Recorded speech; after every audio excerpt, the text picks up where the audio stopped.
pass through some organization like ECOWAS to try to treat them and even ready to attack them. And it is this kind of ECOWAS that we have, an organization who inside to be with people is a group of head of state in control of imperialists. So this why some leaders of left organization decided to create WAPO, which is like an alternative to this ECOWAS that we have. So WAPO is people's organization. So WAPO, in this conference that WAPO is organizing with other organization, is to show people in Niger people and the authorities that they are not alone, as the government said, that we are together and we are not going to lead them to these imperialists or the arm like ECOWAS and so on and so forth. So that's what I can add. Right, thank you very much. Comrade, I'd like us to have a conversation around how important this is to the struggle against imperialism, especially in the context of the Sahel region. Well, there are a number of things that we need to factor, and the first one is that African countries as currently constituted is not a design by Africans. The current structure of Africa, the boundaries and so on, was determined in Bonn in 1884 under the leadership of Otto von Bismarck, the German chancellor at the time. So Africa needs to reconfigure itself, and that is why the Fifth Congress or the Pan-Africanist movement in Manchester decided on the unity of African people, the core of Pan-Africanism. So that's part of it. I see the alliance of Sahel states as a confederation of states, moving us a step further towards the unity of African states. And to support the unity of African states is support the Pan-African dream of Sekou Touré, of Modibo Keita, of Kwame Nkrumah, of Patrice Lumumba, and all of them. It's absolutely important to support the efforts of the people of Niger, of Burkina Faso, and of Mali to create the Confederation of African States. Right, let me just bring you some conversation since, this is purely a discussion on the importance of this conference and so on. What would you say to that particular question?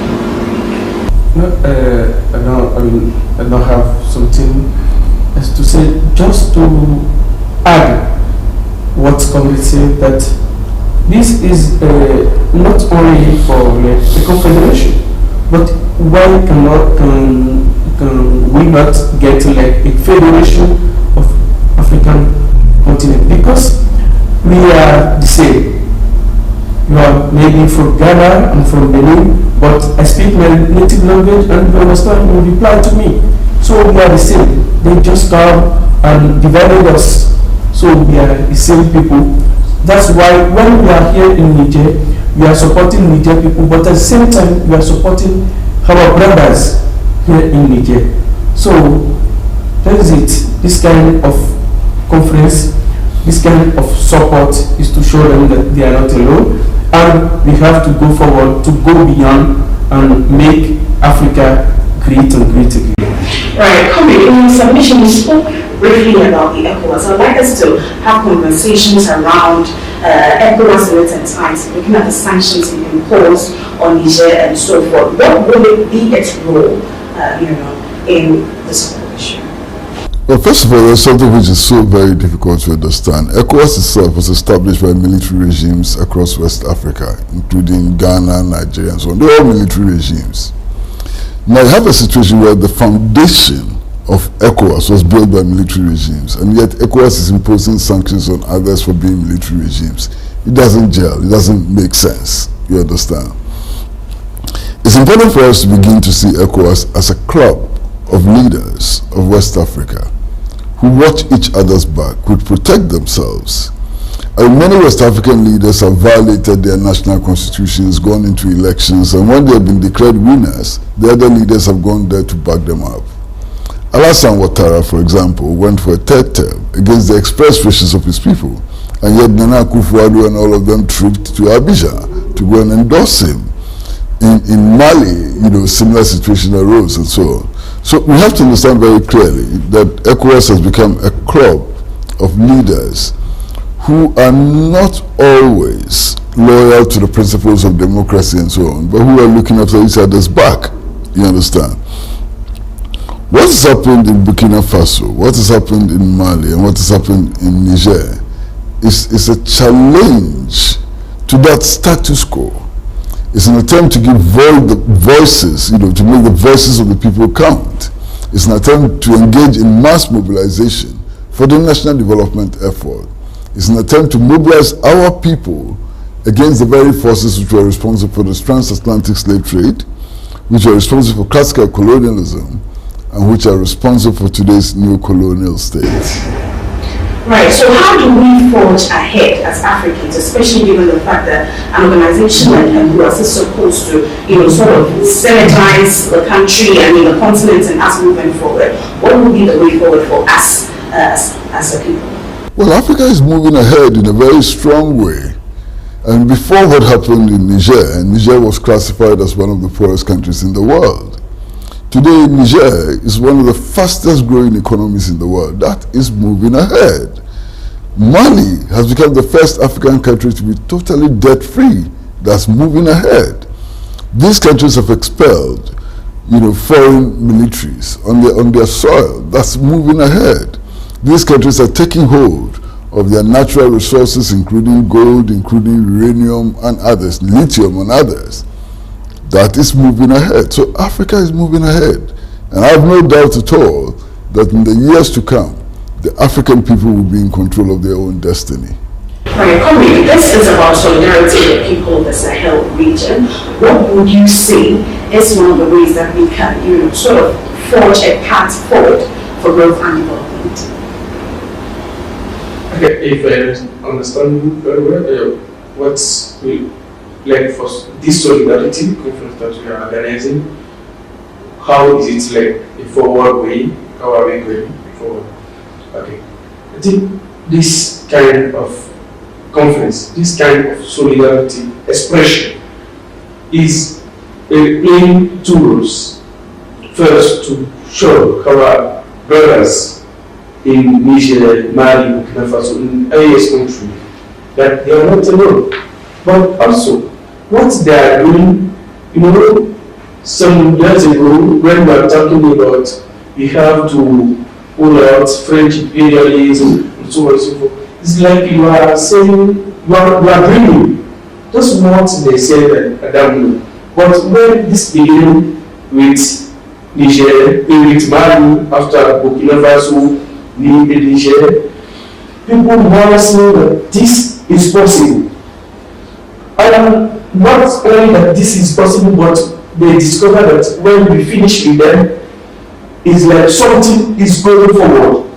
So people now see that the best way to go forward for development is to finish with imperialism and neocolonialism, aggression, oppression. So when we are supporting them, at the same time, our people is like an aspiration for them to have such government in the country. A government which will have, like, the first line is how to make the people rest in good condition and so on and so forth. So I think this solidarity, this kind of solidarity is very important to help them, because they are in war. Those countries, the anyways, there is terrorists there, which is a mail of imperialists and so on and so forth. So we are helping them and at the same time showing the way for our people that this is the best way. We have to finish with imperialism before thinking that we want to go forward, we want to growing up, we want to be developed. Right, and coming back, so you are a journalist, and you know the issues surrounding, the Western media and the false narrative out there. Speak to us about some of the resistance efforts by the people of Niger and even the Sahel region to fight against exploitation and violence as well. Well, clearly many people around the world do not understand what is happening. They do not know the facts and so on. And that's why we are so privileged to have at this conference the coverage of Pan-African television and also other media like Breakthrough News, like People's Dispatch and so on. Clearly this will bring the alternative, to the people of the world, and we are so very happy about it. Now, the concrete situation is that the people of Niger, Burkina Faso and Mali have suffered poverty. They've suffered deprivation. Not simply because their governments are bad and so on, but partly because they are dominated and exploited. I mean, if you take Niger, for example, about a third of all the lights in France are powered by energy from Niger. They are powered by energy from Niger. And yes, Niger itself doesn't have that rich of electricity into its rural communities and so on. The imperialist media has never been on our side. The imperialist media has always aimed at deepening our subjugation and deepening the control of our resources of the neo-colonial powers and so on. And it is important that our own media begins to tell our story. And this conference is covered largely by our own media, by Pan-African television, by People's Dispatch, by Breakthrough News and so on. So hopefully we'll be able to tell our own, story. What is the story out there? The story out there is that a bunch of military dictators have seized 3 or 4 countries in Africa. And that's a ridiculous story. Ridiculous to the extent that we do know that these periodic elections in West Africa and Africa really are meaningless, and that they do not actually reflect the will of the people. You take the United States of America, and there's no direct voting for candidates. It's an electoral college. It's defective. You have 2 political parties. You have the Republican Party and you have the Democrat. They are 2 sides of the same coin.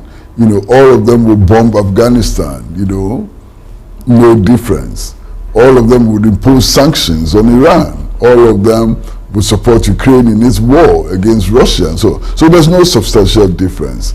I think what we ought to be looking for is what is it that promotes the interests of our people? What is it that improves our people's access to social services? What is it that makes Africans, masters of their own destiny? What is it that leads us to the unification of the African continent under the banner of socialism? These are the most important things. And this conference is discussing these important things and hopefully developing a roadmap for achieving these objectives. What I expect from this is for people, especially out of Niger, to understand the struggle of the Niger people, of the Sahel people, of the African people. Because like my comrade said, we have the issue of telling story.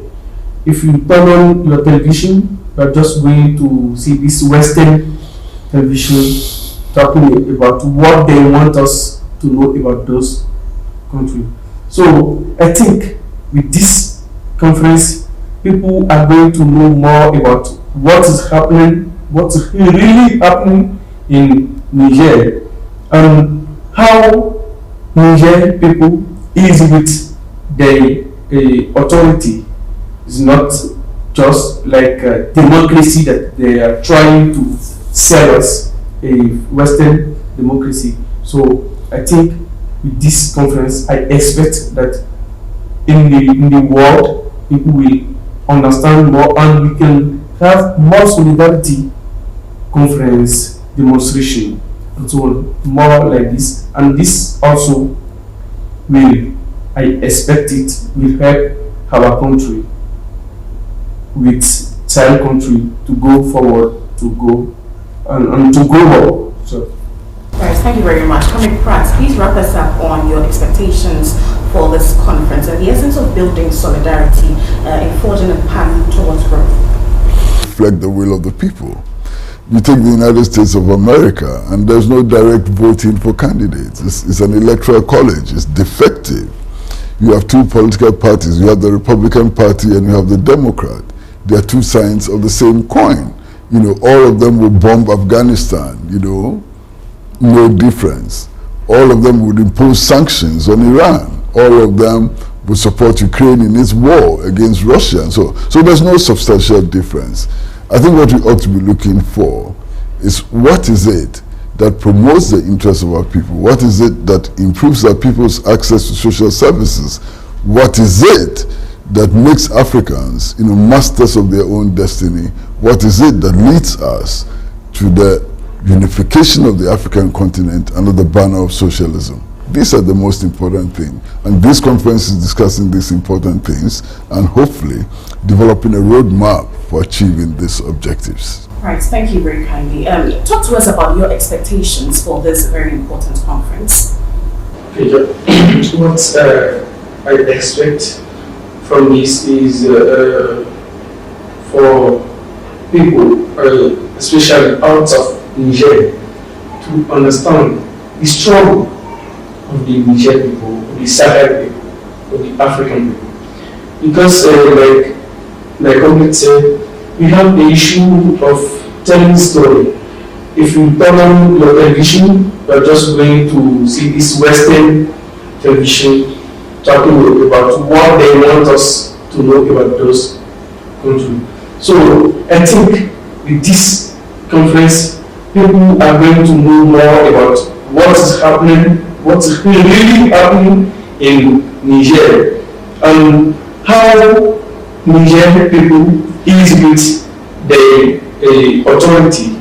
It's not just like a democracy that they are trying to sell us, a Western democracy. So I think with this conference, I expect that in the world, people will understand more and we can have more solidarity conference, demonstration, and so more like this. And this also will, I expect it, will help our country with Sahel country to go forward, to go and to go. So.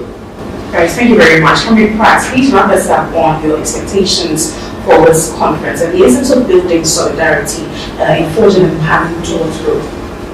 Well, this conference clearly will be a success. Already delegations have started arriving from left organizations, you know, throughout Africa, especially in West Africa.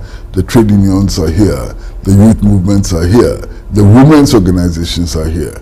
And judging from the kinds of people that I've seen, you know, coming to participate in this conference, I'm sure that the conference will take very, very positive decisions about how to protect the people of Niger, Burkina Faso, and Mali from Western aggression and also from the actions of the house niggers that we have in our sub-region and so on. So this conference gladly will be successful. It will tell the story of Niger, tell the story of the three Sahel states which are in alliance, and tell the story of an African people with fists raised, marching on to victory, marching on to victory and to victory and to victory until we finally arrive at a united Africa under the banner of socialism. We will get there and we will be victorious. Right, thank you so much. Comrade Kwesi Pratt Jr. is the General Secretary of the Socialist Movement of Ghana, and Comrade Nido Salami is a member of the Communist Party of Benin, and we've been in conversation about what to expect ahead of this all-important conference. We've told you that Pan-African Television is live on grounds covering this important conference, and you should watch Pan-African TV for updates right here. My name is Makiza Micheline Latif, and I've been your host for this important discussion. Thank you.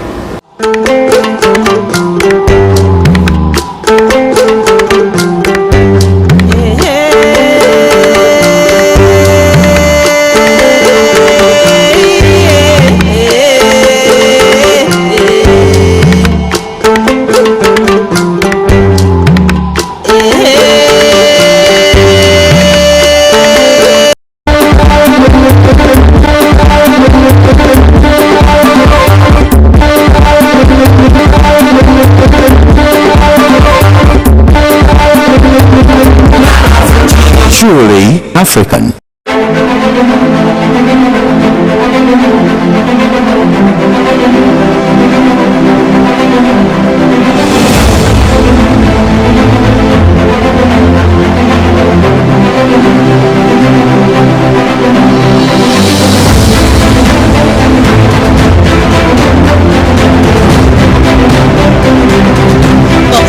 Welcome to Election Focus here on Pan-African Television, your number one television station that is working assiduously to bring you coverage of the upcoming December 7 elections. And there's so many activities happening across the country leading into the elections. And as part of these activities, Pan-African Television has set aside every weekday from 1 p.m. to 3 p.m. to bring you your election focus here on Pan-African Television. And on Wednesdays, we set out there to go to the communities to engage the people who matter, the people who will queue on December 7th to vote for their parliamentary candidates and for their president as well, the person who will lead Ghana towards the promised land. So we are here in the Ablekuma South constituency as part of our community engagement for election focus. We're here to speak to the people who matter, the people who queue on December 7th to vote. My name is Makiza Micheline Latifa, and it promises to be an exciting show because we are here at the heart of Choko, a fishing community. So please join us as we embark on this journey that promises to be very exciting and insightful. We'll take a quick break. When we are back, we'll continue with the discussion.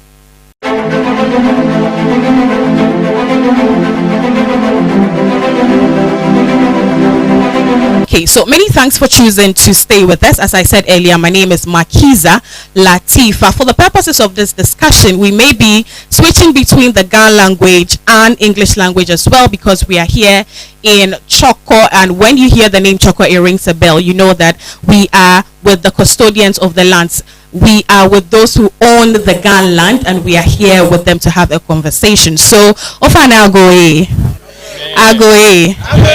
Ofane, just as we said, there was a Pan-African Television. Ni mene wababi ne for the purpose of show ni wofio natural election focus a Pan-African TV.